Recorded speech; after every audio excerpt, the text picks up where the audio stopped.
الحمد لله رب العالمين والصلاة والسلام على سيدنا وسيد الأنبياء والأشرف المرسلين وعلى من تبعهم بإحسان إلى يوم الدين. أما بعد، فأعوذ بالله من الشيطان الرجيم. بسم الله الرحمن الرحيم.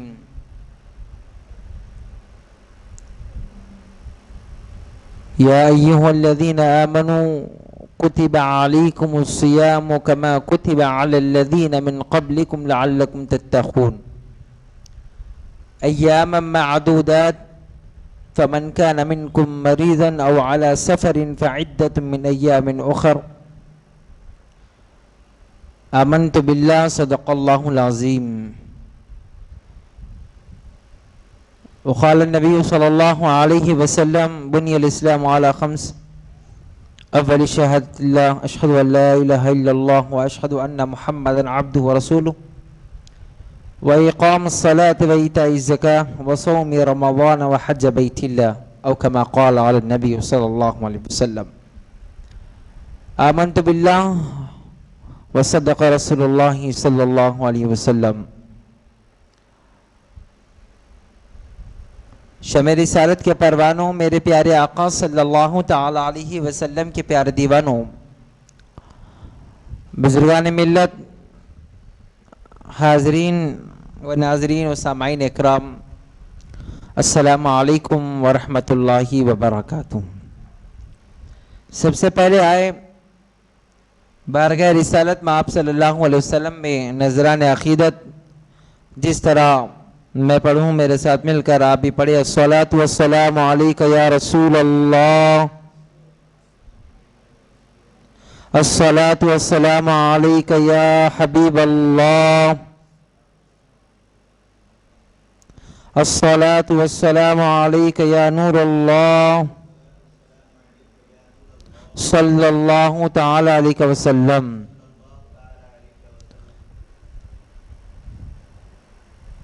سب سے پہلے آئے اس دعا کو ہم اور آپ کرتے ہیں جس کو میرے آقا صلی اللہ علیہ وسلم نے خود فرمایا ہے اور صحابہ کو اس کی تعلیم بھی عطا فرمائی ہے. اللہم بارک لنا فی رجب و شعبان وبلغنا رمضان. میرے آقا صلی اللہ علیہ وسلم اس دعا کو خود فرماتے اور صحابہ اکرام رضوان اللہ تعالی علیہ اجمعین کا یہ عمل رہا ہے کہ وہ ماہ رجب اور شعبان میں کثرت سے اس دعا کو فرماتے کہ اللہ ماہ رجب اور شعبان میں برکت عطا فرما اور ہم کو یعنی ہماری زندگیوں کو رمضان میں داخل فرما. میرے پیارے آقا علیہ الصلوۃ والتسلیم کی پیارے دیوانوں، آپ نے مجھ سے بیشتر مبلغ سنی دعوت اسلامی مولوی الحاج عاتق بن سعد نوری صاحب سے ابتداً گفتگو سماعت کی. میں اسی سے اپنے گفتگو کو آگے بڑھا رہا ہوں. مسائل رمضان پر گفتگو آؤ. قرآن مجید فرقان حمید میں رب تبارک و تعالیٰ کا فرمان ذیشان ہے. پارے 2 سورہ بقرہ کی آیت پاک ہے. رکو نمبر 6 کے بعد والی پہلی آیت: یا ایہا الذین آمنوا کتب علیکم الصیام کما کتب علی الذین من قبلکم لعلکم تتقون. اے ایمان والو، یا ایہا الذین آمنوا، اے ایمان والو، کتب علیکم الصیام، تم پر ماہ صیام کے روزے فرض کیے گئے. کما کتب علی الذین من قبلکم، جیسا کہ تم سے پہلے والوں پر کیے گئے. لعلکم تتقون، تاکہ تم پرہیزگار ہو جاؤ، اللہ سے ڈرنے والے متقین ہو جاؤ. اس آیت پاک میں رب تبارک و تعالی روزے کی فرضیت کا اعلان فرماتا ہے اور ساتھ ہی ساتھ روزے کے فرضیت کے ساتھ اس کی وجہ رب تبارک و تعالیٰ نے واضح فرما دی ہے. ایک اس سے پہلا مسئلہ یہ معلوم ہوتا ہے کہ صرف امت محمدیہ پر روزے فرض نہیں کیے گئے، صرف امت محمدیہ پر روزے فرض نہیں کیے گئے، بلکہ اللہ پاک نے واضح طور پر قرآن کی آیت میں کہہ دیا کہ ہم نے ماہ سیام کے تم پر روزے فرض کیے جیسا کہ تم سے پہلے والوں پر، تم سے پہلے آنے والے لوگوں پر فرض کیے گئے تھے، اسی طرح تم پر فرض کیے گئے۔ تو ان پر بھی روزے فرض تھے، ہم پر بھی ہے۔ البتہ ہو سکتا ہے تعداد میں ان پر کم تھے یا زیادہ تھے، لیکن ہمارے لیے دیے گئے۔ اور پھر ہمارے لیے بھی کتنے روزے فرض کیے گئے؟ کیا سال کے 365 دن روزے رکھنا ہے؟ کیا سال میں 200 روزے رکھنا ہے؟ نہیں، رب تبارک و تعالیٰ فرماتا ہے اسی کے بعد والی آیت میں ایامم معدودات، ایامم معدودات، کتنے؟ تو معین مقرر دنوں کے لیے اس کی باضابطہ طور پر ایک لمٹ بتائی گئی ہے۔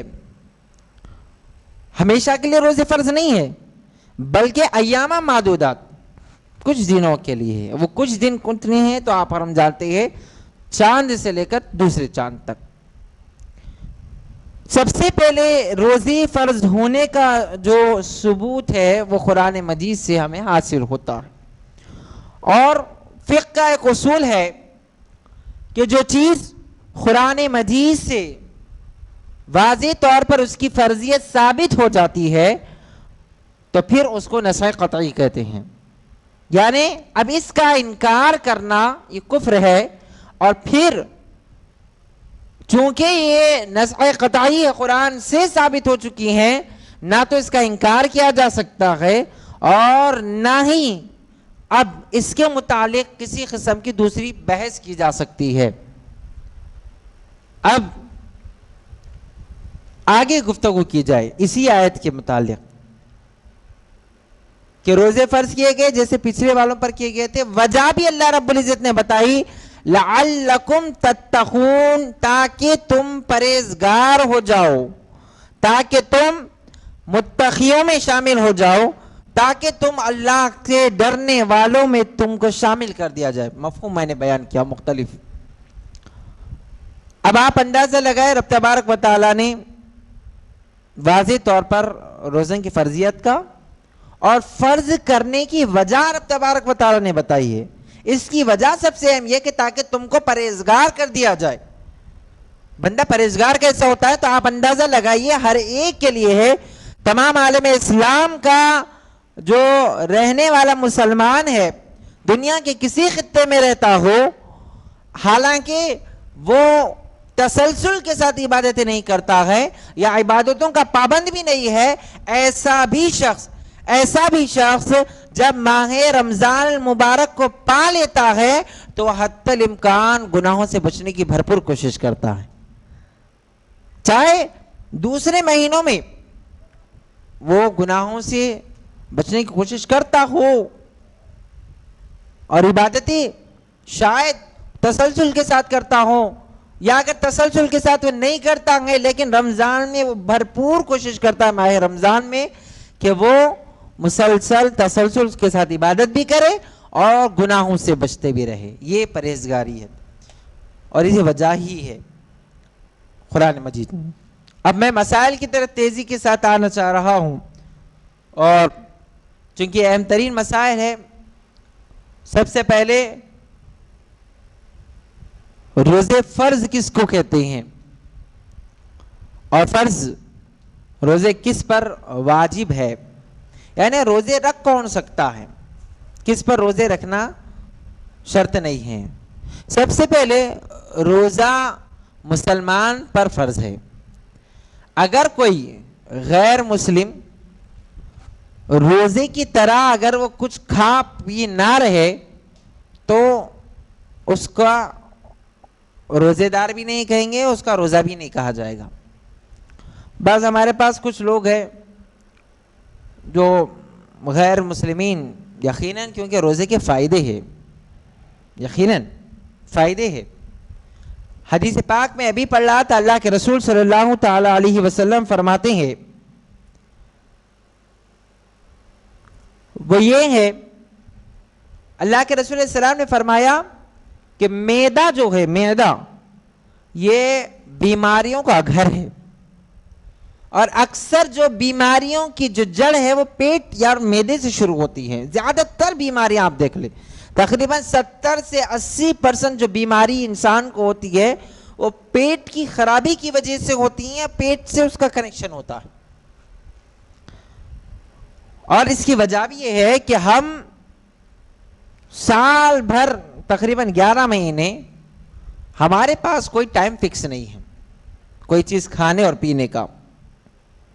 ہم کسی بھی وقت کھاتے ہیں، کسی بھی وقت پیتے ہیں، کوئی ٹائم فکسبل نہیں ہے۔ کبھی کھانا لیٹ ہو گیا، کبھی کھانا جلدی ہو گیا، کبھی کھانا 2 مرتبہ ہو گیا، کبھی کھانے کے ساتھ کوئی اور چیز ہو گئی۔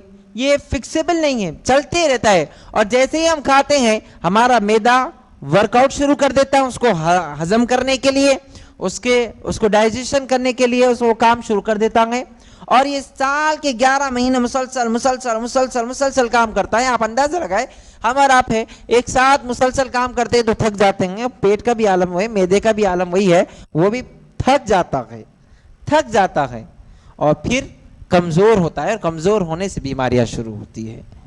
اور پھر تحقیق کرنے والے ڈاکٹرز بتاتے ہیں کہ کینسر جو مرض ہے اس کا بھی تعلق پیٹ سے بھی ہے، اور یہ بتایا گیا ہے، تحقیق کرنے والے ڈاکٹر ریسرچ بتاتی ہے کہ ایک آدمی سال بھر میں کم سے کم 28 سے 30 دن اگر کوئی شخص اپنے پیٹ کو مسلسل ایک وقت مقرر تک خالی رکھتا ہے تو ایسا شخص کینسر سے بچ سکتا ہے۔ تحقیق کرنے والے، اور وہ تحقیق مسلمانوں، وہ تو مسلمان کے، اور تبارک و تعالیٰ نے پہلے ہی اس کا انعام فرما دیا، لیکن تحقیق کرنے والے کون ہیں؟ وہ لوگ ہیں جو مسلمان نہیں ہیں لیکن انہوں نے تحقیق کی ہے، اور تحقیق کر انہوں نے بتایا ہے۔ آپ دیکھیں میرے رب کا فضل اور احسان، ایک طرف رب تبارک و تعالیٰ نے روزہ رکھنے والوں کو روحانی طاقت عطا فرمائی، اس کا روحانی پاور بڑھ جاتا ہے، دوسری طرف رب تبارک و تعالیٰ نے اس کے جسم کے صحت کا انتظام فرمایا۔ جو تحقیق کے ساتھ کہا جاتا ہے کہ اگر 28 سے 30 دن تک مقررہ مدت کے لیے، فکسیبل ٹائم کے لیے اگر کوئی شخص کچھ بھی نہیں کھاتا ہے، اپنے پیٹ کو مسلسل خالی رکھتا ہے، تو پھر ایسا شخص کینسر سے بچ سکتا ہے۔ اور پھر آپ اندازہ لگائے میرے رب کا فرمان، اللہ اکبر، وہ کہ ہم نے تم کو پرہیزگار کر دیا، پھر اس کے بعد روزوں کی فضیلتوں پر آؤں۔ تو میں یہ بتا رہا تھا کہ روزہ مسلمان پر فرض ہے۔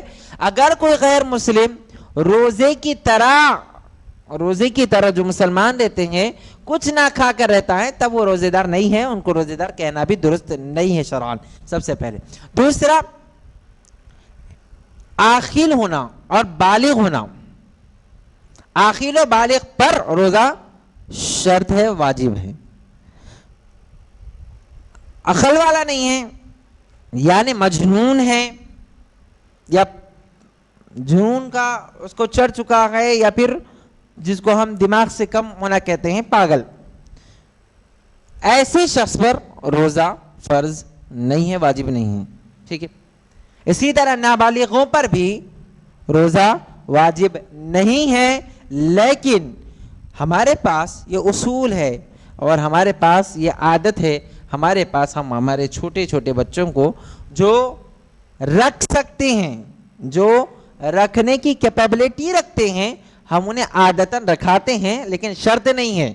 میں یہ واضح کرنا چاہ رہا ہوں کیونکہ آج کل آئے دن اسلام پر نت نئے طریقوں سے حملے کیے جا رہے ہیں، الگ الگ انداز میں حملے کیے جا رہے ہیں، اور اس کو پروپیگنڈا کرنے کے لیے باضابطہ طور پر میڈیا کا ایک گوشہ ہے جو فل پروف پلاننگ کے ساتھ چند زرخریدے مسلمانوں کو اپنے صفوں میں بٹھا کر اسلام کے خلاف بکنے کی کوشش کر رہے ہیں۔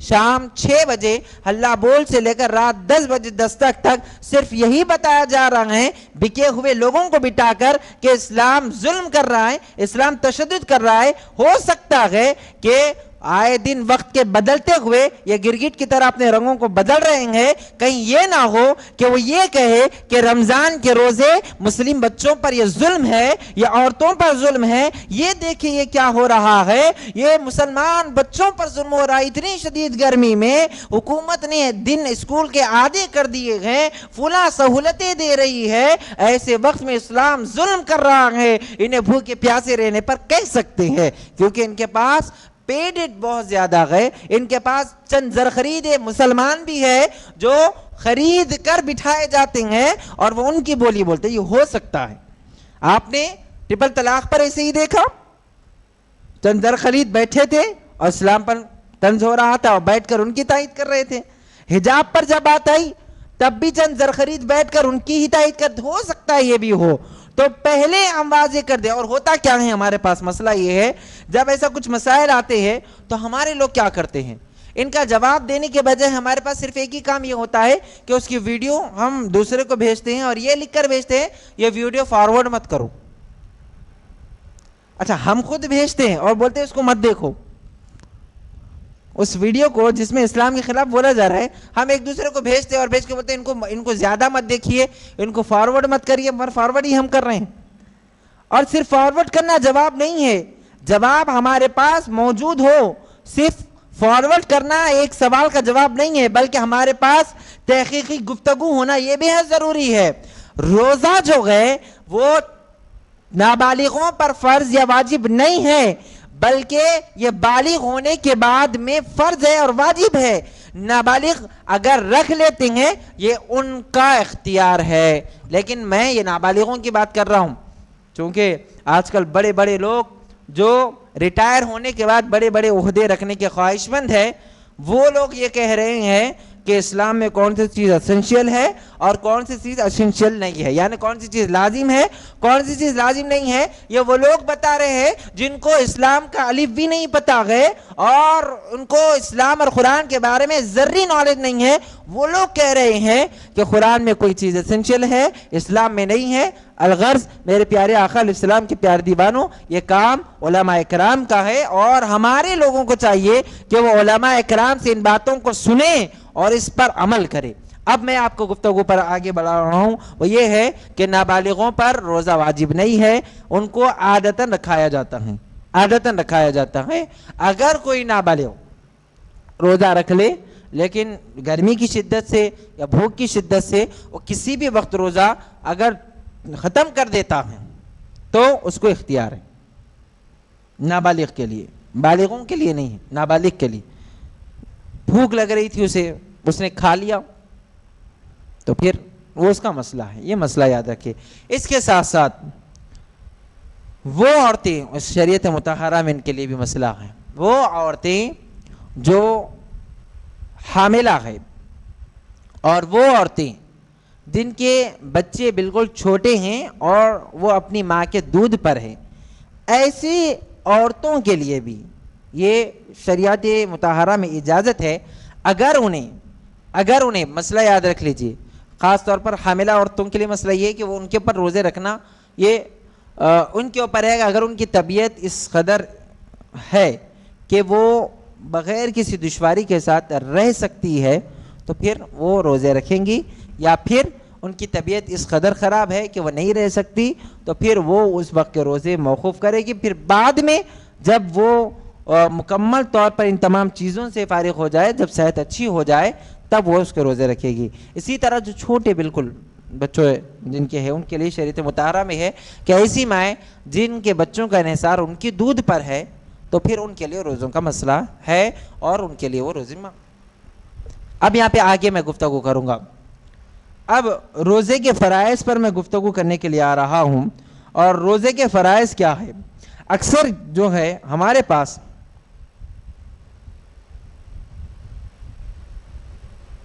اب دیکھیں اسی کے ساتھ ساتھ فرائض روزے، اسی طرح مسافر کا جو مسئلہ ہے قرآن نے جو بیان کیا ہے، مرض اور مسافر کا پہلے وہ بتا دوں، اس کے بعد فرائض پر آؤں۔ قرآن مجید میں رب تبارک و تعالیٰ نے فرمایا ہے کہ اگر ماہ رمضان میں کوئی بیمار ہو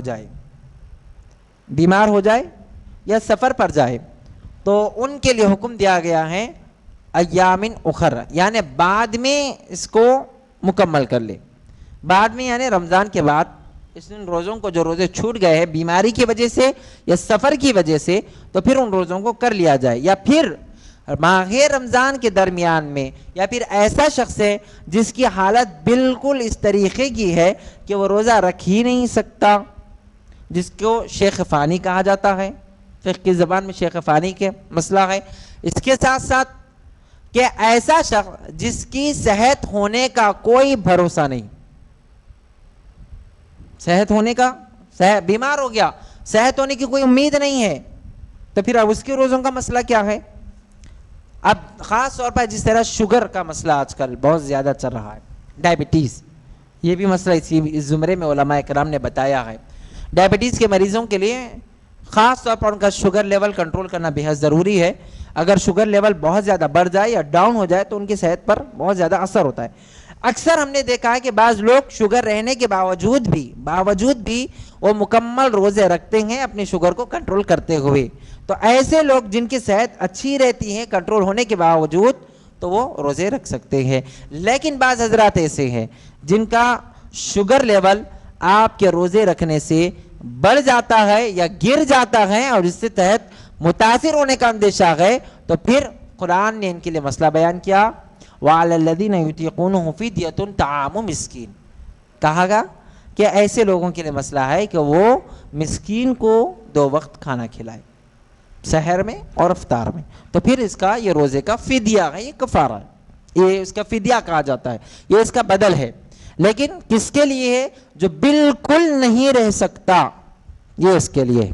اب روزے کتنے فرض ہے یہ تو آپ کو معلوم ہے کہ ہم چاند دیکھ کر روزوں کا آغاز کریں گے اور چاند دیکھ کر اختتام کر دیں گے. چاند دکھ گیا تو دوسرے دن سے روزے شروع ہوں گے، اور جس دن چاند نظر آ گیا اس دن روزے روک دیے جائے گے، اس کے بعد سے روزے نہیں ہوں گے. یہ فرض ہے. اب آپ روزوں میں کتنے فرض ہے؟ روزوں میں 3 چیزیں فرض ہے، یاد رکھ لیجیے. 3 چیزیں روزے میں فرض ہے. سب سے پہلا، صبح سحر کے بعد سے، سحر کے وقت کے بعد سے لے کر افطار تک کوئی چیز کھانے سے بچنا، کوئی چیز پینے سے بچنا، اور جماع سے، نفسانی خواہشات سے بچنا. یہ 3 چیزیں یہ فرض ہے، یہ 3 چیزیں فرض ہے. اس کے علاوہ جو چیزیں ہمیں کرنی ہیں وہ یہ ہے اپنی نظروں کی حفاظت، زبان کا استعمال اس کی حفاظت، فضول گفتگو سے پرہیز، یہ تمام چیزیں ہیں. لیکن فرائض تو یہی ہے کہ 3 چیزیں، ایک کھانے سے بچنا ہے، ایک پینے سے بچنا ہے، اور ایک جماع سے. اب یہاں پر ایک اہم ترین مسئلہ میں بتا رہا ہوں، نوجوانوں کے لیے بھی ہے اور شادی شدہ حضرات کے لیے بھی ہے. کیونکہ ہمارے پاس بعض لوگ کم علمی کی بنیاد پر یا لا علمی کی بنیاد پر ماہ رمضان میں، خاص طور پر ماہ رمضان کے راتوں میں، اپنے اہلیہ سے ملاقات کرنے کو مکروہ یا پھر حرام جانتے ہیں. بعض حضرات ہیں جو حرام یا مکروہ سمجھتے ہیں. لیکن یاد رکھیے قرآن مجید کا حکم واضح طور پر ہے، ہمارے لیے بھی بتا دیا گیا ہے، آپ کے لیے بھی وہی ہے کہ روزے کے درمیان میں، یعنی روزے کا جو پیریڈ ہے، ٹائم ہے، صبح سحر کے بعد سے لے کر افطار تک، اس درمیان میں وظیفہ زوجیت ادا کرنا، تعلقات قائم کرنا یہ جائز نہیں ہے.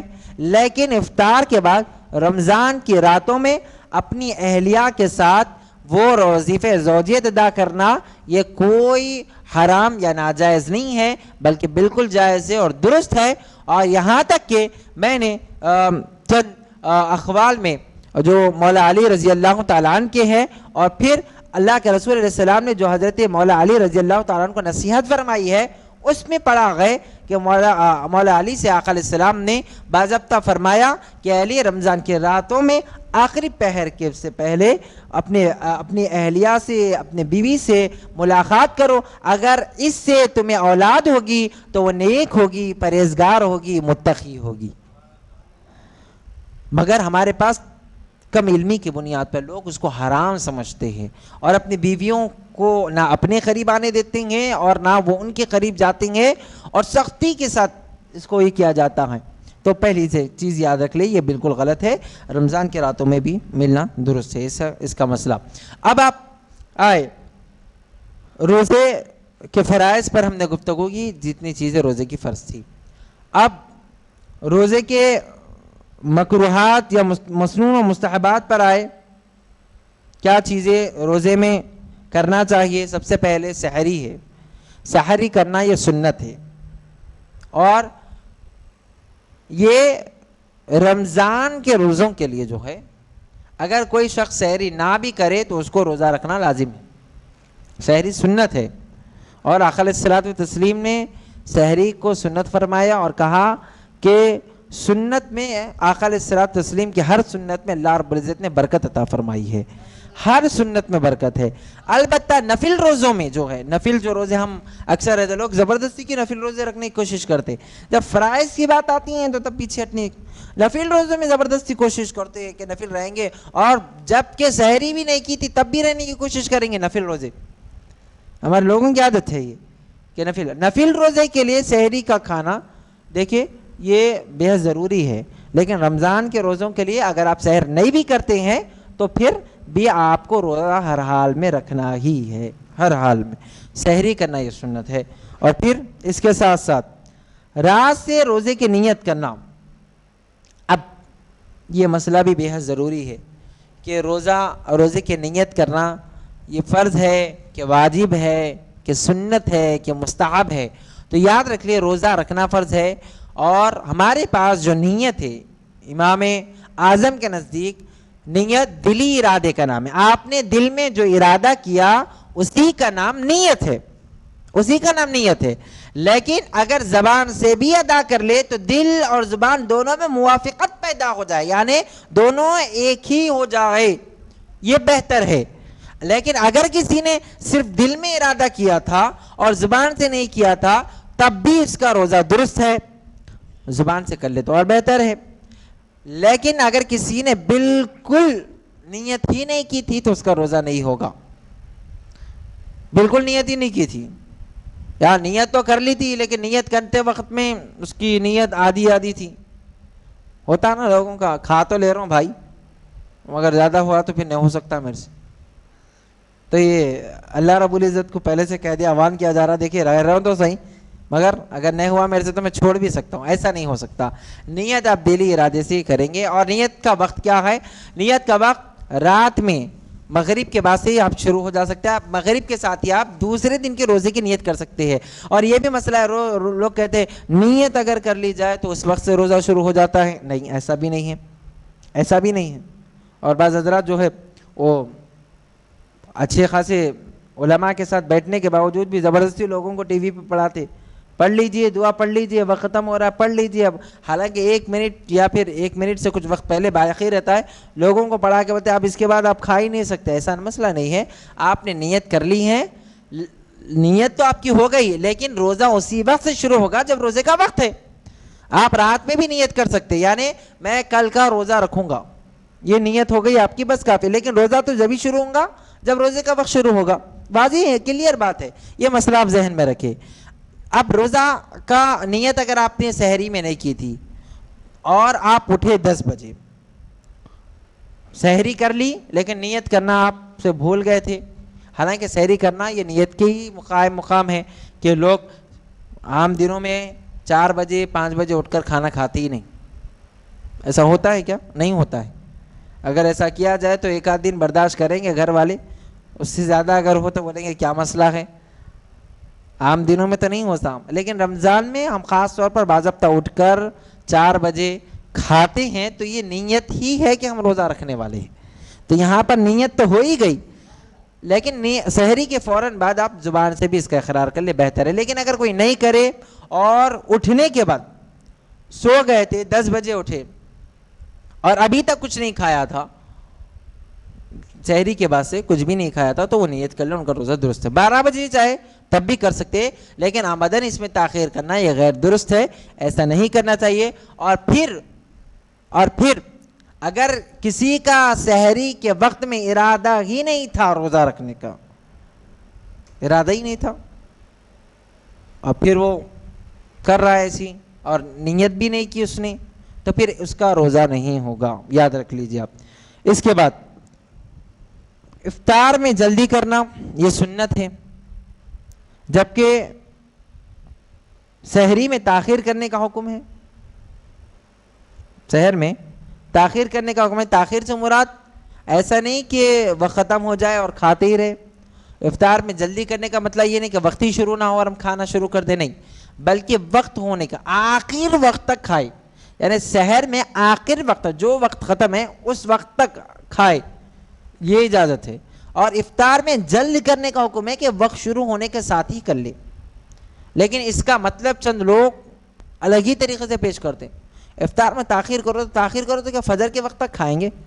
اچھا، بعض لوگوں کا مسئلہ کیا ہے، یہ کہاں سے لاتے نہیں معلوم، مجھے اچھا یاد ہے کہ میں تقریباً آج سے 4 سال پہلے سرکار غریب نواز کی بارگاہ میں جب خدمت کے لیے ہم لوگ گئے تھے، حضرت مولانا خالد رضوی صاحب قبلہ ساتھ تھے، تو حضرت سے میں نے گفتگو اسی درمیان میں گفتگو کی، تو انہوں نے کہا تھا کہ آسمان سے 4 کتابیں نازل ہوئی ہیں، جو اس کے علاوہ بھی اور کتابیں، 4 کتابیں جو ہے توریت شریف، زبور شریف، انجیل شریف اور قرآن مجید شریف، لیکن پانچویں جو ہے وہ عورت شریف ہے، جو اپنے طور پر کچھ نہ کچھ بیان کرتی ہی جاتی ہے، کچھ نہ کچھ۔ ہمارے عورتوں کا الگ مسئلہ ہے، ان کے پاس کیا مسئلہ ہے، اگر کوئی سحری میں دیر سے اٹھے تو اذان تک کھا سکتے، ارے واہ، اور اگر کوئی اذان کے بعد اٹھے تو کیا کرنا،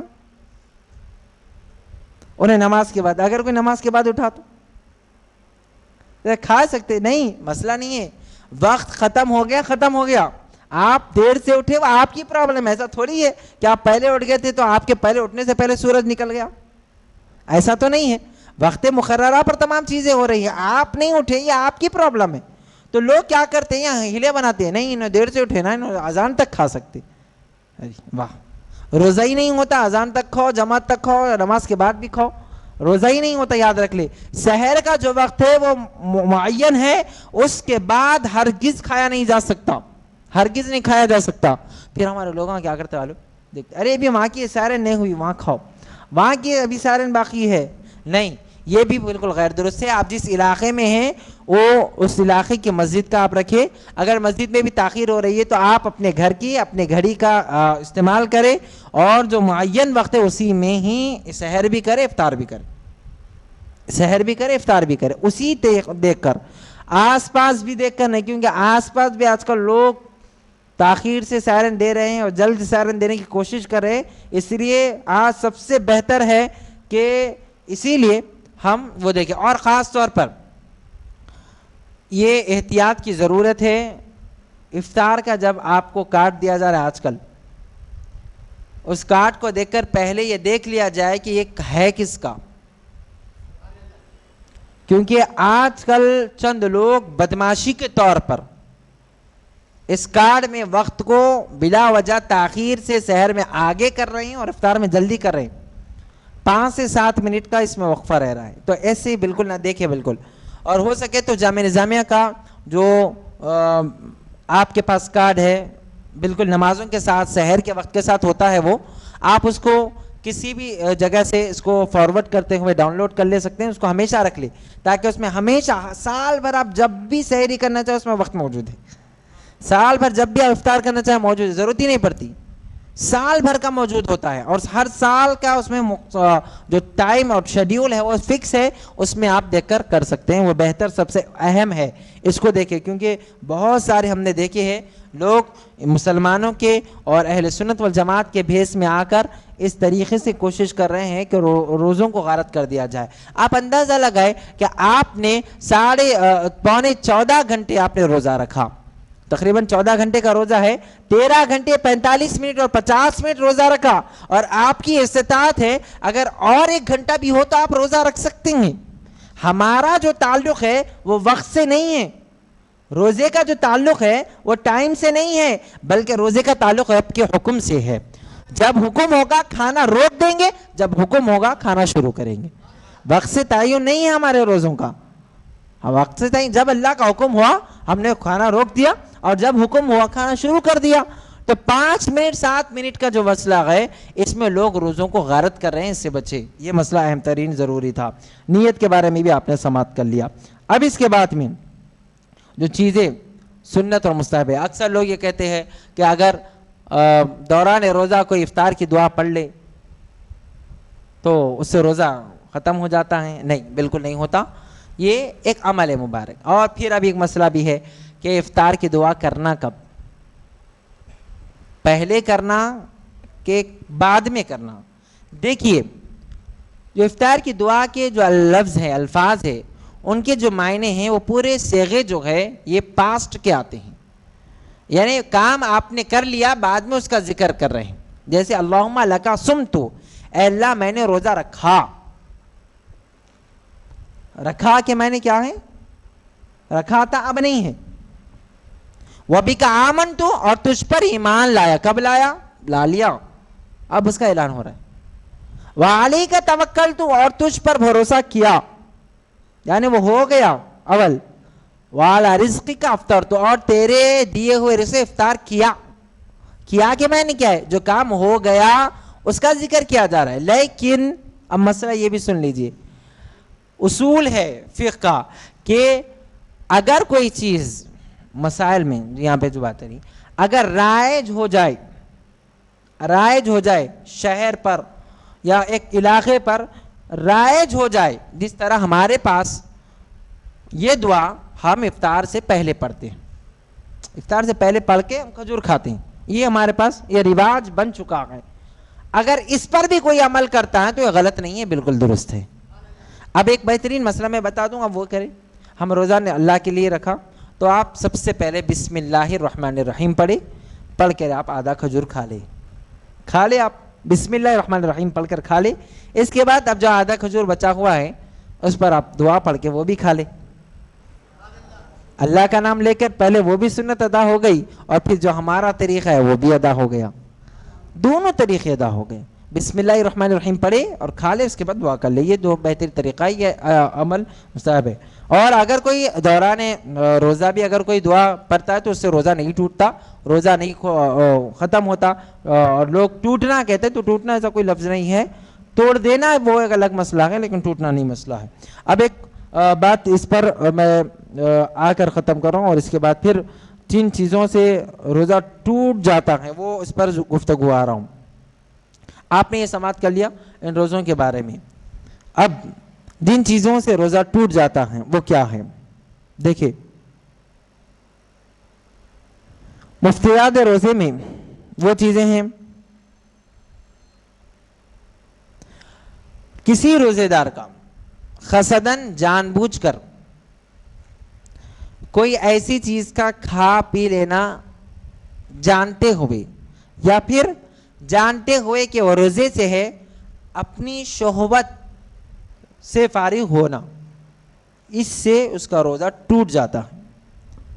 اس سے اس کا روزہ ٹوٹ جاتا ہے. یعنی جان بوجھ کر کھا لیا، معلوم ہے کہ روزہ ہے تب کھا لیا. لیکن اگر کوئی انجانے سے یا بھول سے کھا لے تو پھر اس کے لیے وہ معاف ہے. جتنا کھا لیا تھا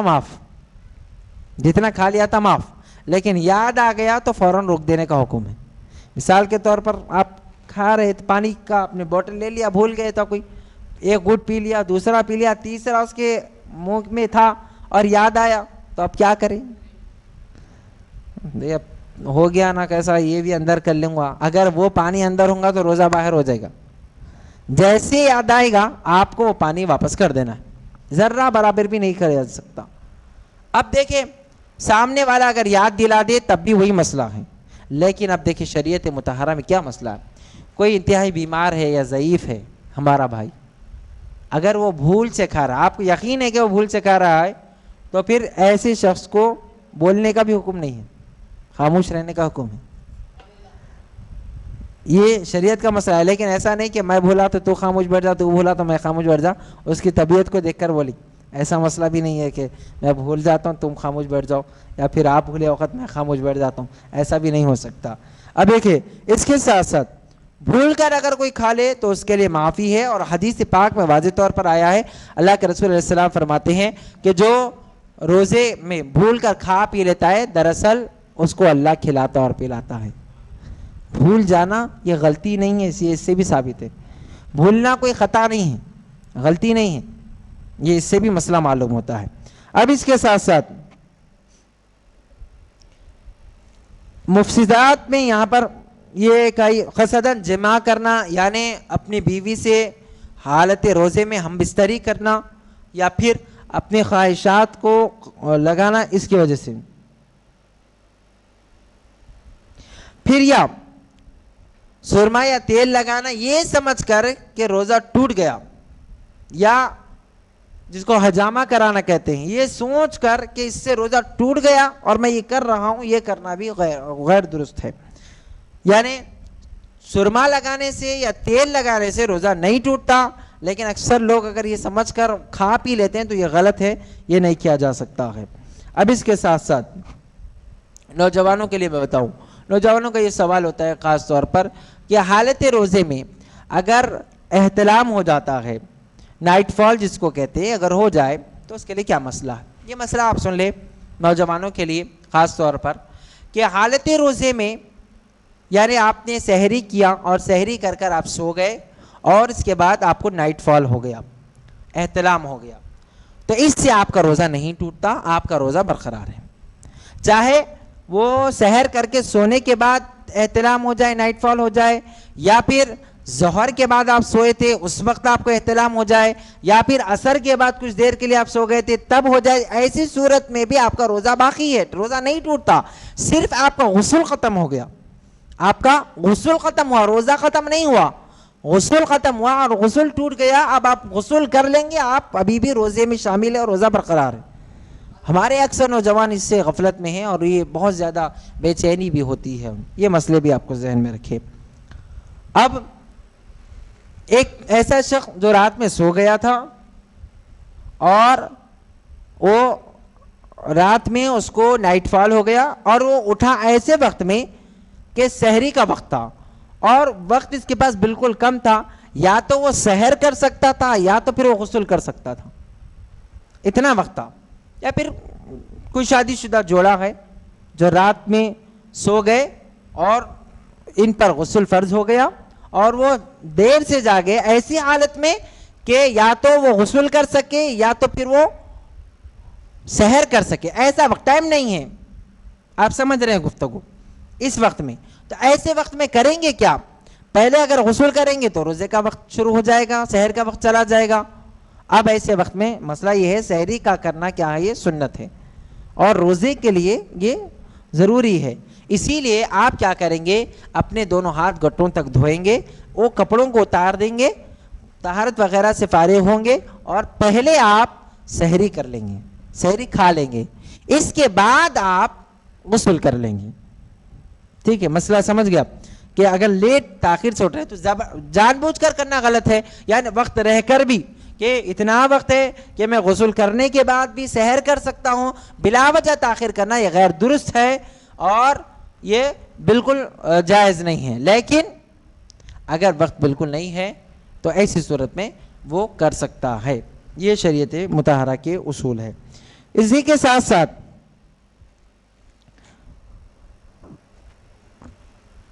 روزے کے مفسدات میں ان تمام چیزوں کو میں نے لایا۔ اب روزہ نہیں ٹوٹتا تو کون کون سی چیزوں سے؟ خون وغیرہ نکلنے سے روزہ نہیں ٹوٹتا، چاہے خون کہیں سے بھی نکلے، منہ سے نکلے تب بھی روزہ نہیں ٹوٹتا، کہ جسم کے کسی دوسرے حصے سے نکلے تب بھی نہیں ٹوٹتا۔ دیکھیں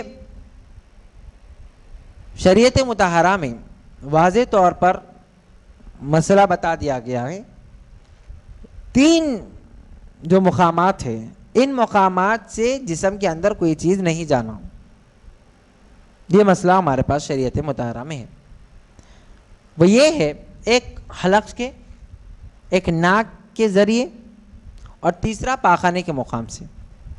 کوئی چیز اگر جسم میں داخل ہو جاتی ہے، اگر وہ چنے کے دانے کے برابر ہے یا اس سے زیادہ ہے تو پھر اس کا روزہ ختم ہوگا، یہ مسئلہ واضح ہے۔ اور روزے کے معنی کیا ہے؟ روزے کے معنی یہ ہے کہ انسان کو بھوک اور پیاس کا احساس ہو. روزہ رکھا کیوں گیا؟ تاکہ وہ بھوک اور پیاس کو محسوس کرے، تبھی وہ اپنے رب کی طرف راغب ہوگا. آپ ایک پیٹ بھرے ہوئے انسان کو دیکھیں جو فل کھا کرے، وہ اس طرف اتنا راغب نہیں ہوتا جتنا بھوکا ہے. روزے رکھے اسی لیے گئے تاکہ ہم اپنے رب کو یاد رکھے، رب کی طرف ہمارا دھیان رہے. بعض لوگ شہری میں دبا کے آخر تک کھاتے ہیں اور اتنا کھاتے ہیں کہ پوچھو مت، اور پھر اس کے بعد روزے کے نام پر سو جاتے ہیں، اور ایسا سوتے ہیں اب وہ بھی مت پوچھئے. پھر اٹھتے ہیں احسان کرنے پر 4 بجے کہ بہت بڑا احسان کیا، 8 گھنٹے اور 9 گھنٹے سو کر، اور پھر کہتے ہیں کہ میں روزہ رکھتا. تو ایسے لوگوں کا روزہ، اللہ کے رسول علیہ السلام نے فرمایا بعض لوگ ایسے ہیں جو صرف ان کو بھوکے رہنے کے سوا کچھ نہیں ملتا، صرف بھوکے رہنے کے سوا کچھ نہیں ملتا، وہ روزے کا ثواب انہیں نہیں ملتا. وہ کیسے لوگ ہیں؟ وہ ایسے ہی لوگ ہیں جو سحر کر لیتے ہیں اور سو جاتے ہیں، نہ نمازیں پڑھ رہے ہیں، نہ اپنا کام کرتے ہیں، نہ ہی قرآن کی تلاوت ہے، نہ ہی کوئی دوسرا عمل ہے، بس صرف ایسا ہے کہ وہ بھوکے تھے، ایسا جس کو فاقہ لگ گیا. میرے پیارے آخر اسلام کی پیاری زبان، روزہ آپ کے کاموں پہ رکاوٹ ڈالنے والا نہیں ہونا چاہیے. آپ اپنا کام بھی کریں گے، روزہ بھی رکھیں گے. ایسا کیسا آج کل ہمارے نوجوانوں کو. اور اسی کے ساتھ ساتھ جو جامعہ کا فتویٰ ہے علماء جامعہ نظامیہ کا، اور میں مفتی اعظم دکن کی گفتگو کر رہا ہوں، اور ان کا اصول اور ان کا فتوے پر جو آخر تک حضرت کا رہا ہے وہ یہی ہے کہ انجیکشن لینے سے یا گلوکوز چڑھانے سے ہمارے پاس مسئلہ یہ ہے، دکن کے علماء کے پاس، کہ روزہ ٹوٹ جاتا ہے. کیونکہ جسم کو طاقت دینے والی ہر وہ چیز حالت روزے میں یہ غیر درست ہے. اگر انجیکشن لیا جائے تو آج کل انرجی کی بہت چیزیں آ رہی ہیں، اگر کوئی شخص لے لے تو اسے محسوس ہی نہ ہو. اب ایک دوسرا اصول یہ بتایا گیا ہے کہ آپ کی طبیعت اتنی خراب ہو گئی کہ آپ کو انجیکشن اور گلوکوز کی ضرورت پڑ رہی ہے، تو ایسی صورت میں تو آپ کو روزہ معاف ہے. فمن کان منکم مریضا، قرآن نے واضح طور پر کہہ دیا کہ حالت اگر تم بیمار ہو تو تمہارے لیے روزہ اس وقت کا معاف ہے، اس کو بعد میں رکھ لو. اتنی حالت آپ کی خراب ہو گئی کہ آپ کو انجیکشن کی ضرورت پڑ رہی ہے اور آپ کو گلوکوز کی ضرورت پڑ رہی ہے، تو پھر اس صورت میں آپ کو روزہ رکھنا نہیں ہے. تو مسئلہ واضح ہو گیا کہ انجیکشن یا پھر گلوکوز لینے سے روزہ ٹوٹ جاتا ہے ہمارے پاس، ہمارے نزدیک، علماء دکن کے نزدیک. اب دوسرے علماء کا اپنا ایک نظریہ ہے، لیکن ہم چونکہ علاقے کی جو سطح ہے ہماری دکن کی، وہاں پر جو اصول ہے وہ یہی ہے کہ حالت روزے میں نہ تو انجیکشن لیا جا سکتا ہے، نہ تو گلوکوز چڑھایا جا سکتا ہے. خون نکل جائے تو بھی روزہ باقی ہے. جی آپ یاد رکھ لیں. خے ہو تو کیا مسئلہ ہے؟ اگر حالت روزے میں خے ہوتی ہیں تو اس سے روزہ نہیں ٹوٹتا. خے کیسی ہونا؟ منہ بھر کے اگر مکمل خے ہو گئی تو مکمل خے نکال دینا، مکمل خے نکل جائے، کچھ بھی چیز باقی نہیں رہے تو بھی روزہ آپ کا بہتر ہے اور چل رہا ہے، ٹوٹا نہیں ہے. خے آئی، حلق کے اوپر تک آئی، اور آپ نے یہ سمجھ کر کہ کہیں روزہ ٹوٹ جائے گا واپس کر لی، تو پھر اس صورت میں روزہ ٹوٹ جائے. نہیں آئی تھی تو اکثر لوگ یہ ڈر کے کہ کہیں روزہ نہ ٹوٹ جائے اس کو واپس کر لیتے، تو پھر اس صورت میں اس کا روزہ ٹوٹ جائے گا. جتنی خے ہو باہر کے باہر پوری نکال لے، یہ مسئلہ یاد رکھ لیجئے. ورنہ پھر اس میں بھی ہمارے لوگ اکثر یہ ہو جاتے ہیں کہ وہ یہ سمجھتے ہیں کہ ان کا روزہ ٹوٹ گیا، لیکن ٹوٹتا نہیں ہے یہ. اور دوسرا یہ ہے، دیکھیے آپ، قصداً منہ بھر کے خے کرنا یہ بالکل جائز نہیں ہے. حلق میں انگلیاں ڈال کر، صرف متلی ہو رہی تھی، خے نہیں ہوئی، لیکن زبردستی ہے خیر کرنے کی کوشش کریں. ایسا کرنا بالکل غیر درست عمل ہے, یاد رکھ لیجیے آپ. پھر اس کی طرح جو مسئلہ ہے جو میں نے آپ کو بتایا, سرما لگانے, تیل لگانے, اس سے روزہ نہیں ٹوٹتا, آپ کا روزہ بالکل برقرار ہے. اسی طرح کان, ناک اور آنکھ میں دوا ڈالنے کا کیا مسئلہ ہے, کیونکہ اکثر لوگوں کو یہ پرابلم چلتی ہیں. تو دیکھیے مسئلہ ہمارے پاس واضح طور پر ہے شریعت مطہرہ میں کہ کن چیزوں سے روزہ ٹوٹ جاتا ہے, تو ان میں یہ ایک مسئلہ بھی آپ کو واضح طور پر بتایا گیا ہے. وہ یہ دیکھیے کہ اگر آپ کان میں دوا ڈالتے ہیں, کیونکہ کان کا جو یہ رگیں ہیں یہ حلق میں اس کا اثر ہم ذائقہ محسوس کرتے ہیں, بالکل ذائقہ آپ محسوس کرتے ہیں. اور ناک کا بھی مسئلہ وہی ہے, کبھی ہمیں ٹھسکا لگتا ہے تو بعض کھانے کے دانے یا پانی ناک کے ذریعے واپس آتے. تو ناک میں اور کان میں اگر آپ دوا ڈالتے ہیں تو پھر اس صورت میں آپ کا جو روزہ ہے وہ ختم ہو جائے گا. آنکھ کا مسئلہ یہ ہے کہ آنکھ کی جو رگیں ہیں ہو سکتا ہے کہ اس کا تعلق ہو, لیکن اس کا اثر ہم حلق میں محسوس نہیں کرتے, اس دوا کا اثر محسوس نہیں کرتے. تو آنکھ میں دوا ڈالنے سے روزہ نہیں ٹوٹے, آنکھ میں دوا ڈالنے سے روزہ نہیں ٹوٹتا, لیکن کان میں اور پھر ناک میں اگر دوا ڈالے تو اس سے بھی روزہ ٹوٹ جاتا ہے, یاد رکھ لیں آپ. اب دیکھیں اس کے ساتھ ساتھ وہ چیزیں جو میں بتا رہا ہوں,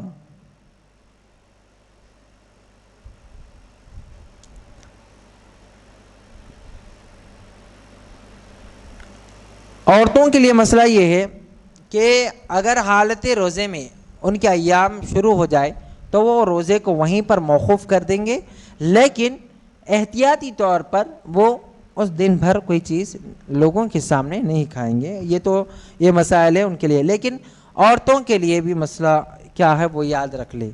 وہ یہ ہے کہ اکثر عورتیں جو چونکہ مسائل ہے, دیکھیں وہ شریعت مطہرہ میں عورت اور مرد دونوں کے لیے مسائل ہے اور دونوں کا بتانا لازم اور ضروری ہے.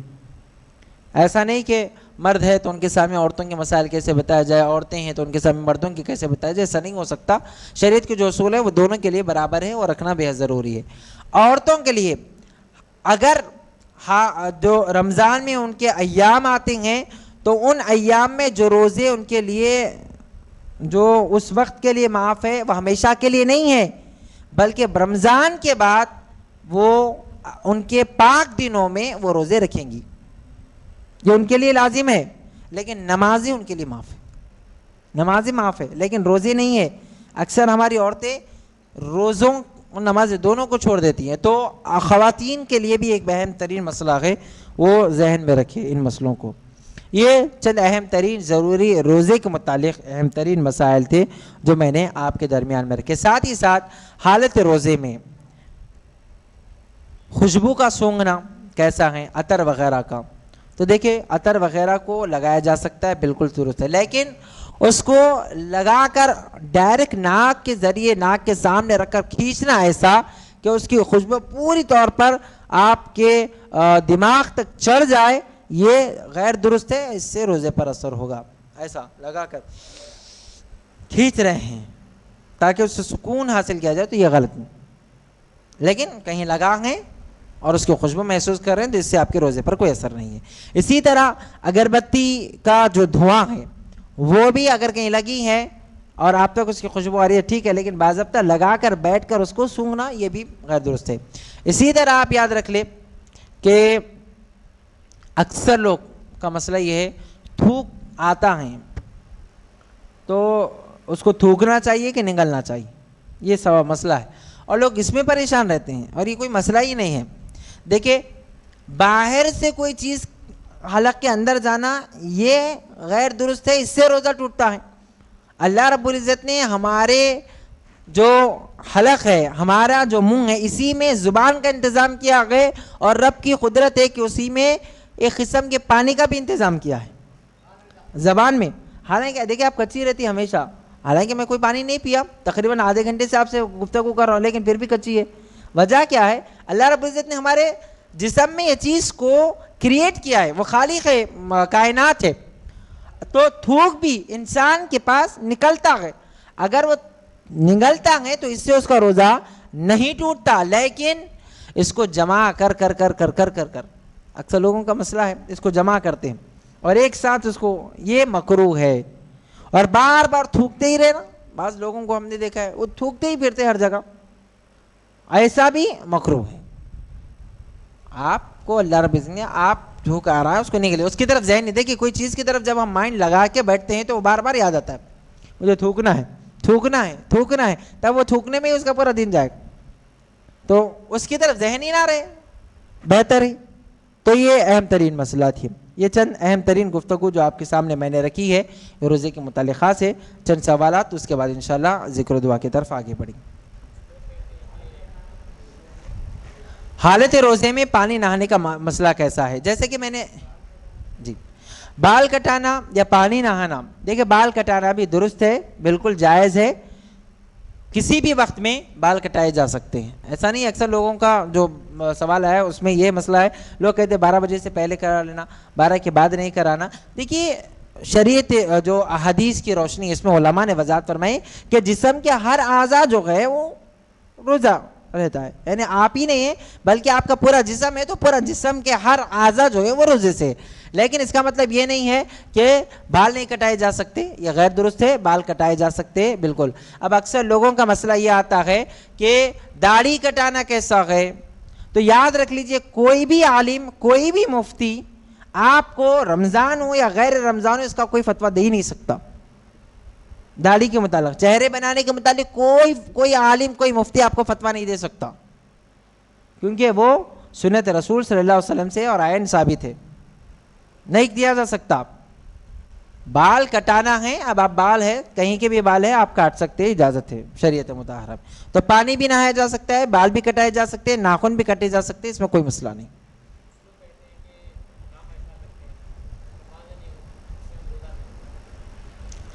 دیکھیں ایک چیز نہ ہونے پر اس کو دوسرے چیز پر مثال دے کر چھوڑ دینا یہ بالکل غلط ہے۔ پہلا، اگر کوئی نماز نہیں پڑھتا ہے تو وہ گنہگار ہے، اور شریعت میں ایک مسئلہ یہ بھی ہے کہ گناہ کر کر اس پر گواہ بنانا بھی جائز نہیں ہے، اور یہ کہنا کہ میں روزہ اسی لیے نہیں رکھتا کہ میں نمازیں نہیں پڑھ سکتا، یہ تو چوری بھی ہے، اوپر سے سینہ چوری بھی ہے۔ تو پہلے یہ بتا رہے کہ میں تو نمازوں پڑھتا ہی نہیں، نماز نہیں پڑھتا، پہلے یہ گناہ کا اقرار خود ہی کر رہے، پھر کہہ رہے کہ یہ ایک گناہ کی وجہ سے میں ایک اور گناہ کر رہا ہوں، یہ سخت ترین ہے، یہ سخت ترین ہے۔ اگر کسی سے ایسا ہوتا ہے تو وہ گناہ اس کے اور اس کے رب کے درمیان کا معاملہ ہے، کوئی فرض چھوٹ رہا ہے تو وہ اس کے رب کے درمیان، لوگوں کو کہہ کر اس پر گواہ بنانا شریعت مطہرہ میں غیر درست ہے، جائز نہیں ہے، اور ایسا کر کر کہ میں نمازیں نہیں پڑھ سکتا، روزہ نہیں رکھتا ہوں، یہ تو قطعاً گناہ کبیرہ میں شامل ہے، اور ایسے شخص کو چاہیے کہ فوراً اللہ کی بارگاہ میں توبہ کرے اور نمازوں کی بھی پابندی کرے اور روزہ بھی رکھے۔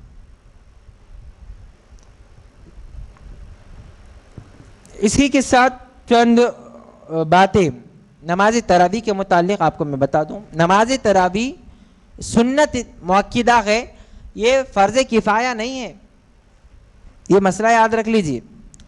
ہمارے لوگ جو فرض کفایہ ہوتا ہے اس کو فرض عین سمجھ کر ادا کرتے ہیں، اور جو فرض عین ہوتا ہے اس کو تو کیا سمجھتے پتہ نہیں۔ سنت مؤکدہ ہے نماز تراویح 20 رکعت، ہر ایک مسلمان پر، چاہے مرد ہو کہ عورت ہو، یہ تمام مسلمانوں پر ہے، ایسا نہیں ہے جیسے جنازے کی نماز ہے کہ محلے کے چند لوگ اگر کسی کے جنازہ پڑھ لے تو سب کی طرف سے ادا ہو جائے، یہ فرض کفایہ نہیں ہے، بلکہ یہ سنت مؤکدہ ہے جو آقا علیہ الصلوۃ والتسلیم اور صحابہ اکرام کے عمل سے ثابت ہے۔ تو ہر ایک مسلمان پر چاند دیکھنے سے لے کر چاند دیکھنے تک پورا مہینہ نماز تراویح 20 رکعت پڑھنا یہ سنت مؤکدہ ہے، اس کا جان بوجھ کر چھوڑ دینا یہ سخت ترین گناہ ہے۔ اور پھر دیکھیں ایسا کرم اللہ کا رمضان مبارک کے مہینے میں ہوتا ہے، بندہ 1 رکعت پڑھتا ہے تو رب تبارک و تعالیٰ اس میں اضافہ کر کر 70 رکعتوں کا ثواب عطا فرماتا ہے۔ ایک نفل پر تنگ ہے تو اس نفل کا ثواب بڑھا کر فرض کے برابر دیا جاتا ہے. ایک فرض ادا کرتا ہے تو 70 فرائض کے برابر دیا جاتا ہے. سنت ادا کرتا ہے تو اس کے بھی درجات ہیں. اور رمضان کی تراویح اور دن کا روزہ اس کے متعلق تو حدیث طویل. اللہ کے رسول صلی اللہ علیہ وسلم فرماتے ہیں قیامت کے دن اللہ کی بارگاہ میں روزہ اور نماز تراویح میں پڑھا جانے والا قرآن اور سنے جانے والا، یہ دونوں اللہ کی بارگاہ میں اس بندے کی طرف سے مقدمہ لڑیں گے. روزہ آ کر کہے گا کہ اللہ یہ بندہ سال بھر کھاتا پیتا تھا، لیکن جیسے ہی رمضان شروع ہوتا تو یہ ہر چیز سے بچ جاتا، یہ برائیوں سے بچ جاتا ہے اور تیری رضا کے لیے مجھے رکھتا تھا، اللہ تجھے معاف فرما دے. پھر یہ جیسے ہوتا قرآن آگے بڑھتا، قرآن جو نماز تراویح میں وہ اللہ کی بارگاہ میں کہتا مولا یہ دن بھر روزہ رکھ کر تھکنے کے باوجود بھی یہ تراویح میں مجھ کو سنا کرتا تھا. آپ بتائیں، حدیث پاک میں آتا ہے اس وقت تک یہ اللہ کی بارگاہ میں مقدمہ پیش کرتے رہیں گے جب تک اللہ پاک اس بندے کی مغفرت نہیں فرما دیتا. کتنا عمل بہترین کہ اس سے اپنی مغفرت کا ذریعہ جو چیز ہو رہا ہے. ہمارے لوگ غلط فہمی یا پھر کم علمی کا شکار ہو کر وہ نماز تراویح چھوڑتے. نماز تراویح کا چھوڑنا ہے سخت ترین گناہ ہے، یاد رکھ لیجیے. 20 رکعت نماز تراویح سنت موقدہ ہے. اب 8 رکعت کا جو مسئلہ لوگوں کے پاس ہے آپ ان لوگوں کو پڑھنے دیجئے. ہمارے پاس 20 رکعت ہیں. اب لوگوں کو ہر مہینے ہر 15 دن میں کچھ نہ کچھ بات نکالنا ہی ہے. سحری کے مسئلے میں ہوں، افطار کے مسئلے میں ہوں، تراویح کے مسئلے میں ہوں. ایسے لوگ زکوٰۃ کے مسئلے پر گفتگو نہیں کرتے. سب کے لیے نکالنا ضروری ہے نا. لوگوں کو پکڑ کر نہیں کہتے تم یہ غلط کر رہے ہو کہ زکوٰۃ نہیں نکال رہے ہو، نکالو زکوٰۃ. وہاں پر تو یہ خود بھی چوری کرتے ہوئے نظر آتے ہیں. الغرض نماز تراویح 20 رکعت یاد رکھ لیجئے. ایک قرآن مجید مکمل نماز تراویح میں سننا یہ سنت اور مستحب ہے. مستحب ہے کہ ایک مکمل قرآن مجید سن لی. لیکن اکثر ہمارے لوگ 5 شبی شبینہ، 6 شبی شبینہ، 3 7 شبی شبینہ یہ پڑھ کر یہ سمجھتے ہیں کہ ہو گیا. قرآن ایک سننا نماز تراویح میں یہ شرط اور لازم نہیں ہے. نماز تراویح 20 رکعت مسلسل 1 مہینہ پڑھنا یہ لازم ہے. چاہے آپ اس میں ایک مکمل قرآن سنیں یا پھر آپ علم ترا پڑھے یا پھر آپ 2 سورتیں یاد وہی پڑھے. دیکھیں علم ترا سے بھی اگر کوئی پڑھ لیتا ہے تو اس کی تراویح تو ہو جائے گی. اگر علم ترا کے 10 سورے بھی یاد نہیں ہیں لوگوں کو تو 4 سورے یاد ہے سمجھیے. 4 سورے یاد ہے، 4 خل یاد ہے تو 2 رکعت میں پہلے 2 خل، بعد کی 2 رکعت میں پھر 2 خل، 4 رکعت ہوگی. اسی طرح 20 رکعت ایسی ادا کرے اس کی تراویح ہو جائے گی. کسی کو صرف 2 سورے یاد ہے، ہر 2 رکعت میں وہی سورے ریپیٹ کرتے جائے لیکن تراویح نہیں چھوڑ سکتا.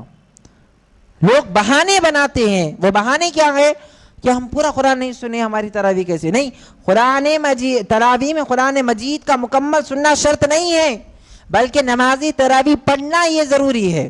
چاہے وہ 2 سورتوں سے ہی کیوں نہ ہو، چاہے 4 سورتوں سے ہی کیوں نہ ہو. وقت نہیں ہے تو آپ تنہا بھی پڑھ سکتے ہیں. بڑی مشکل سے اگر ہو جائے تو آدھا گھنٹہ مکمل 20 رکعت نماز تراویح کے لیے ہو سکتا ہے. بہت زیادہ اگر علم ترا پڑھ رہے ہیں یا جو صورتیں چھوٹی پڑھنا چاہتے ہیں اگر اس سے اگر آپ پڑھ رہے ہیں تو آدھا گھنٹہ انف ہے. آدھے گھنٹے میں آپ کی مکمل تراویح ہو سکتی ہے. تو کسی صورت میں نماز تراویح آپ نہیں چھوڑے اور نہ ہی اپنے بچوں کو چھوڑنے دیں. اور خاص طور پر میں نے جسے بتایا کہ رمضان کے روزے خاص طور پر بیماری کا بہانہ کر بعض لوگ روزے چھوڑ دیتے ہیں. کیا تو ہلکا رات میں پیٹ میں درد ہوا تھا تو دوسرے دن کا روزہ چھوڑ دیا. تو پیٹ میں درد ہوا تھا تو اس کے لیے روزہ چھوڑنے کا پلان پہلے سے. ایسی صورت میں روزہ نہیں چھوڑا جا سکتا. ہلکا چکر آ گیا اس سے روزہ چھوڑ دیا، نہیں ہو سکتا. ان چیزوں سے روزہ نہیں چھوڑا جا سکتا. روزہ چھوڑنے کے لیے مرض جو ہے وہ جو عذر شرعی ہونا شرط ہے. اور کیسا کہ آپ کسی ڈاکٹر سے جو مسلمان ہیں، مسلمان طبیب اسی لیے کہا جاتا ہے کہ ایک مسلمان کو روزے کی اہمیت کا اندازہ ہوتا ہے، غیر مسلم کو نہیں ہوتا کہ روزہ کس قدر اہم ترین ضروری ہے. غیر مسلم کو تو معلوم ہی نہیں ہے، اس کو انہیں تو یہ سمجھتا ہے کہ خالی بھوکے رہنا ہے، لیکن نہیں، یہ فرض ہے. اس کا جو اہمیت ہے وہ صرف ایک مسلمان کو معلوم ہے. تو کوئی مسلمان طبیب ڈاکٹر آپ کو چیک کرے، چیک کر کر وہ کہے ہاں آپ کی حالت خراب ہے اور آپ روزہ نہیں رکھ سکتے، تو اس مسلمان ڈاکٹر کے کہنے کے بعد شریعت آپ کو اجازت دیتی ہے کہ آپ وہ روزہ چھوڑ سکتے ہیں. لیکن خود سے گھر کے ڈاکٹر ہم ہوتے ہیں ہمارے پاس، جیسا میں نے ابتدا میں کہا نا، ہمارے پاس بہت ڈاکٹر ہیں، نانی ایک ڈاکٹر ہے، دادی ایک ہے، والدہ ایک ہے، بڑی بہن ہے، ہر کوئی ڈاکٹر ہے. پیٹ میں چھوڑ دے کچھ نہیں ہوتا، چھوڑ. ارے یہ کیا ہوگا؟ اور لوگوں نے کہا کہ کوئی کمانے والے نہیں ہے گھر میں، ایک ہی بندہ کمانے والا ہے تو انہیں روزہ نہیں رکھتا. یہ غلط ہے، یہ غلط ہے. ایک بھی بندہ کمانے والا ہو، 10 کھانے والے ہو، تب بھی ان کے پر روزہ رکھنا. ایسا تھوڑی نا ضروری ہے کہ ایک روزہ رکھے سب کی طرف سے ادا ہو، نہیں، ہر ایک کو اپنے روزے کا حساب دینا ہے. تو ان چیزوں کو ذہن میں رکھے. تراویح کے متعلق آپ نے سماعت کر لیا. انشاءاللہ سنی دعوت اسلامی کا جو ہفتہ واری اجتماع جو غیر رمضان میں، یعنی رمضان کے علاوہ جو ہوتا ہے، وہ ہر ہفتے کو آپ جانتے ہیں رات 9 بجے سے شروع ہوتا ہے، اور اس کے وقت کے اختتام کا بھی آپ کو اندازہ ہے. ماہ رمضان میں اس کی اجتماع تو ہوتا ہے، ایسا نہیں ہے کہ ماہ رمضان میں اس کو تعطیل دے دی جاتی ہے، ایسا نہیں ہے، بلکہ رمضان المبارک کے مہینے میں بھی یہ اجتماع ہوتا ہے اور برکتوں والا ہوتا ہے. اس مہینے اب ہم عام طور پر جیسا بیٹھ رہے ہیں، یقیناً اللہ کی رحمتیں ہم پر آ رہی ہے، نازل ہو رہی ہے، ہم اس کو لوٹ رہے ہیں. آپ اندازہ لگائیں کہ رمضان میں اور کتنی رحمتیں ملے گی. اللہ کے گھر میں بیٹھ کر اللہ کے ذکر کو، اس کے حبیب صلی اللہ علیہ وسلم کے ذکر کو سنیں گے. تو تراویح کے بعد میں 11 بجے 10:30 11 بجے کے درمیان جو ہوتا ہے، اس وقت میں ہمارا پروگرام کا آغاز ہوتا ہے. تو میں آپ تمام سے مدیبانہ گزارش کروں گا کہ ماہ رمضان میں بھی آپ اسی طرح پابندی کے ساتھ ضرور تشریف لائیں. آئندہ اللہ نے چاہا تو انشاءاللہ جب مجھے حکم دیا جائے گا، چونکہ تقریباً 2-3 مسائل بیان کرنا تھا لیکن نہیں ہو پایا. زکوٰۃ کے جو مسائل تھے انشاءاللہ تعالی آئندہ جب کبھی مجھے حکم دیا جائے گا تحریک سنی دعوت اسلامی کے ذمہ داران کی جانب سے، تو انشاءاللہ آئندہ جمعہ، آئندہ ہفتہ اگر چاند رات ہوتی ہیں تو بھی تراویح کے بعد ہوگا. تو انشاءاللہ میں موجود رہوں گا، اللہ نے چاہا تو ضرور. تو زکوٰۃ کے مسائل پر ہماری گفتگو ہوگی جو اہم ترین ہے، چونکہ زکوٰۃ کے مسائل اس قدر اہم بھی ہے ہمارے پاس. اکثر آپ لوگوں کو پتہ ہوگا کہ ہم چینل پر بھی بیٹھتے ہیں، تو 15 رمضان تک تو صرف روزہ ٹوٹتا نہیں ٹوٹتا اس کے سوال آتے ہیں. 15 رمضان کے بعد لوگوں کو یاد آتا ہاں زکوٰۃ بھی نکالنا ہے. اب نکالیں گے کیسا؟ کتنے ہوتی نہیں ہوتی زکوٰۃ؟ تو 15 سے لے کے 25 تک وہی سوال ہوتے. خالی ہمارے پاس 2 تولے سونا ہے، تھوڑے پیسے ہے، اتنا قرضہ ہے، ہوتی نہیں ہوتی زکوٰۃ. یہ پورا حساب رمضان سے پہلے کرنے کا تھا، اور صحابہ کرام رمضان سے پہلے اپنی زکوٰۃ اگر نکلتی تو پہلے رمضان سے پہلے نکال دیتے تھے. حالانکہ رمضان میں نکالنے کا زیادہ ثواب ہے، لیکن وہ پہلے اسی لیے نکالتے تھے تاکہ رمضان سے پہلے کسی غریب کی، مستحق کی مدد ہو سکے، اور پھر اس سے وہ اپنے سحر اور افطار کا انتظام کر سکے. ہمارے پاس آدھا رمضان گزر جاتا پورا، اس کے بعد منصاف کر سکتے نہیں کر سکتے، نکلتی نہیں نکلتی زکوٰۃ، اور بھی ایسا پوچھتے کہ نہیں بولے تو اچھا ہے، نہیں بولے تو اچھا ہے. اب نکالے تک رمضان نکل جاتا، پھر وہ بھول جاتے ہاں رمضان تو چلے گیا نا. دیکھیے زکوٰۃ کا تعلق رمضان سے نہیں ہے، یاد رکھ لیجئے. زکوٰۃ کا تعلق آپ کے نصاب سے ہے اور اس پر سال گزرنے سے ہے. آپ کے پاس ایک نصاب کے برابر رقم ہے، یا سونا یا چاندی ہے، یا پھر دیگر چیزیں ہیں، تو اس پر اگر 1 سال گزر جاتا ہے تو پھر زکوٰۃ فرض ہے، رمضان میں ہی نکالنا نہیں ہے.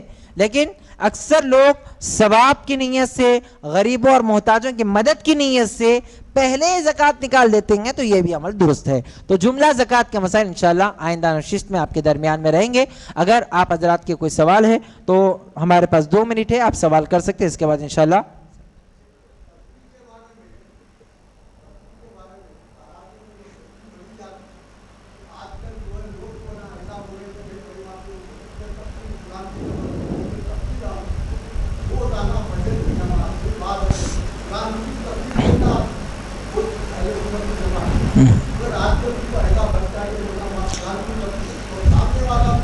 جی جی دیکھیے نماز تراویح کے ان کا پہلے میں سوال لے کر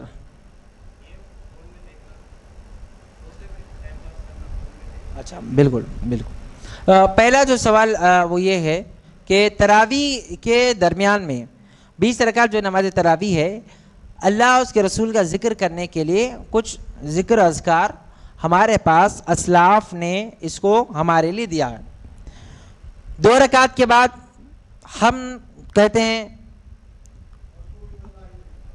کہ اللہ کا فضل اور اس کی نعمتیں ہم پر حاصل ہو رہی ہیں, تو یہ کہنا غلط کہاں سے ہوگا؟ فضل من اللہ ونعمہ ومغفرۃ ورحمہ وعافیت السلام, اللہ اکبر.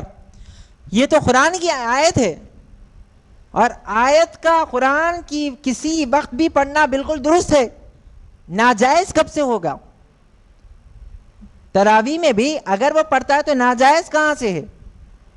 لوگ بھٹکانے کا جو طریقہ ہے یہ غیر درست ہے. اگر پڑھتا ہے تو اس کے لیے ثواب ہے, اگر نہیں پڑھتا ہے تو اس کے لیے کوئی وبال بھی نہیں ہے. لیکن لوگوں کو یہ کہہ کر آپ یہ کہیں ہم کیا پڑھ لیں, ہم بھی تو قرآن کی آیت ہی پڑھ لیں, اور قرآن کی تفسیر پڑھ لیں, تو ہم بھی تو قرآن ہی پڑھ لیں, ہم کیا پڑھ لیں, ہم بھی قرآن پڑھ لیں. فضل من اللہ ونعمہ کیا ہے؟ قرآن کی آیت ہے باضابطہ واضح طور پر. اور جو تکبیرات ہمارے دیے گئے ہماری سہولت کے لیے, بعض حضرات کو یاد نہیں رہتا, اس کی وجہ سے ایک سہولت ہے, اور اہل سنت میں یہ رواج کے طور پر ہے, اور اسی پر ہم عمل کریں گے. غیر غلط کچھ نہیں ہے. 4 رکعت کے بعد رسول اعظم صلی اللہ علیہ وسلم کا نام جو لیا جاتا ہے وہ غلط کیسے ہو سکتا ہے؟ آپ بتائیں. اگر یاد دہانے کے لیے سیدنا ابوبکر صدیق کا نام لیا جاتا ہے, عمر فاروق اعظم, عثمان غنی, مولا علی مرتضیٰ کا نام لیا جاتا ہے, اور ان پر سلام بھیجا جاتا ہے ان کی سلامتی کے لیے, تو پھر یہ غیر درست کہاں سے؟ کہاں سے؟ تو لوگ کہتے ہیں دیکھیں آرام کرنے کی اجازت ہے. 4 رکعت کے بعد کچھ دیر وقفے کی حکم ہے, اور حدیث میں ثابت ہے.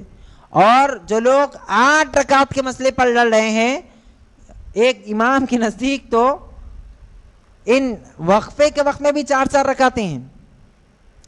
4 رکعت کے بعد وقفے کا حکم ہے, تو 4 رکعت کے بعد جو وقفہ ملتا ہے اس میں ہم تکبیر پڑھتے ہیں.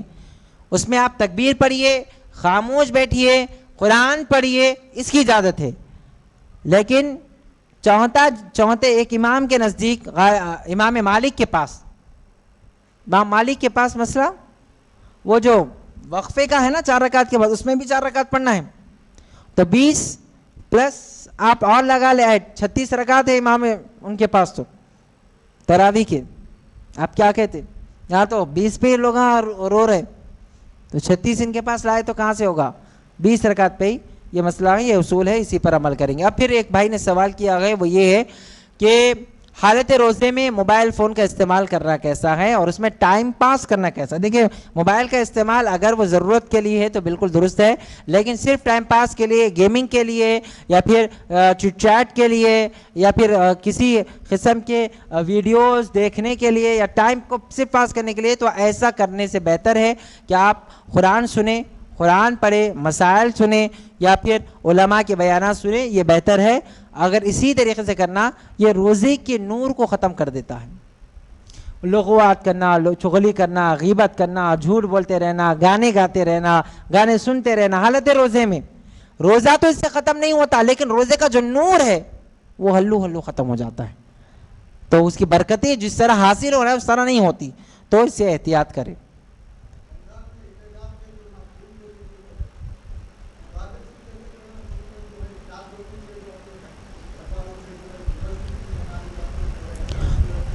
اسی طرح مسئلہ ہے جس طرح عام دنوں میں روزے کی حالت میں گھر میں موبائل کا استعمال بھی اسی انداز میں ہونا چاہیے. اور مسجد میں اگر اعتکاف کوئی رہتے ہیں تو وہ کوشش کرے کہ 10 دن وہ فون کو اپنے گھر میں رکھ کر جائے. لیکن بہت زیادہ اہم ترین ضروری ہے آپ کے لیے, تو پورے جتنے لوگ بیٹھ رہے ہیں اس میں 1 فون کا استعمال سبھی لوگ مل کر لے, کہ احتیاطی طور پر کوئی چیز کی ضرورت ہے گھر سے منگانے کے لیے, تو ایسا نہیں ہے کہ 10 جنے بیٹھے ہیں اور راتوں میں ہو رہا ہے کہ 10 لوگ 10 کونوں میں بیٹھ کر پورے کے پورے اپنی عبادتیں وہ تو فون میں ہی چل رہی ہے, کوئی بات کر رہا ہے, کوئی چیٹ کر رہا ہے, کوئی گیم کھیل رہا ہے. یہی تو اعتکاف کا وہ اصل جو فائدہ ہے وہ حاصل نہیں ہو سکتا. اللہ رب العزت کی بارگاہ میں دعا ہے کہ رب تبارک و تعالی ہم نے جو مسائل سنے ہیں سمجھے ہیں اللہ پاک اس کو ہمارے سینوں میں محفوظ فرمائے، اللہ پاک اس کو ہمارے ذہنوں میں محفوظ فرمائے، اس پر ہم سب کو عمل کرنے اس کو دوسروں تک پہنچانے کی توفیق عطا فرمائے۔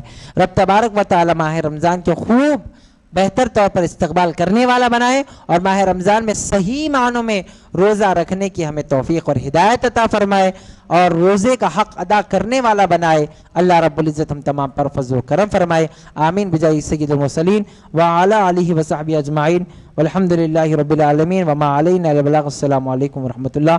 کل انشاءاللہ تعالی سنی دعوت اسلامی حیدرآباد کے زیر اہتمام مرکز